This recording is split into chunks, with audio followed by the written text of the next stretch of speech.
Sa magandang hapon mga kaibigan, update po tayo sa lagay ng ating panahon ngayong hapon po ng Miyerkules, June 12, 2024. Pero bago tayo magpatuloy mga kaibigan ko, palike and subscribe po muna, and napaka-importante po pahit ng notification bell para notify po kayo sa lagay ng ating panahon. So patuloy pa rin po natin binabantayan or meron po tayong hypnosis galing sa Pag-asa.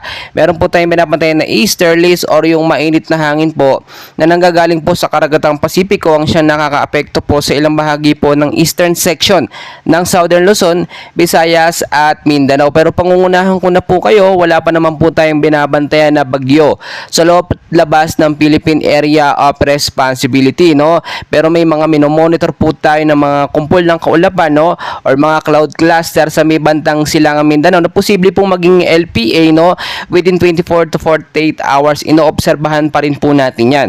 Forecast weather condition natin mga kaibigan, yung mga lugar po na apektado ng easterlies. Makinig po kayong mabuti mga kaibigan. Sa area po ng Davao Region, maula po na panahon ng nararanasan dyan ngayon with isolated light rains to heavy rainfall, posible po pagdating sa gabi.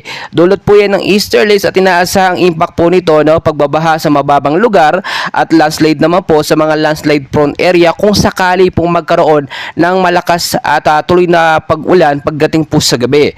Sa area po ng Bicol Region, Eastern Visayas at Caraga, maulap po na panahon ang mararanasan dyan with isolated rain showers and thunderstorm din po, Epekto pa rin po yan ng easterlies, or yung mainit na hangin na nanggagaling sa karagatang Pasipiko. So pinag-iingat din tayo sa posibleng pagbaha at landslide po doon sa mga landslide prone area sa mga nabanggit ko po na lugar.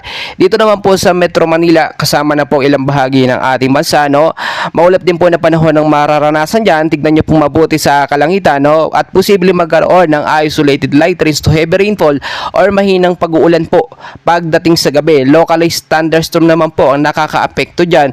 So maging handa pa rin po tayo sa posibleng pagbabaha kung sakali pong magkaroon ng biglaang malakas na pag-uulan, at umiwas din po tayo sa matataas na lugar kung sakali pong magkaroon ng malakas o malawakang pag-uulan, dahil posible yan sa mga prone po sa landslide. Kaya mga kaibigan, kahit wala pa namang bagyo nakapasok o sama ng panahon sa loob at labas ng Philippine Area of Responsibility, ay patuloy pa rin tayo mag-ingat, or maging handa, dahil minsan yung mga localized thunderstorm, easterlies, nagbibigay po yan ng malawakang pag-ulan sa ating bansa. Mga kaibigan, inaasahan din po, ayon sa Pag-asa, posibleng isa o dalawang bagyong pumasok bago po matapos ang buwan ng Hunyo. So mga kaibigan, dyan lamang po kayo, meron pa tayong update, and please huwag niyo pong kalimutan mag-like and subscribe and pahit ng notification bell para updated kayo lagi sa ating mga daily and latest weather update. Maraming salamat po.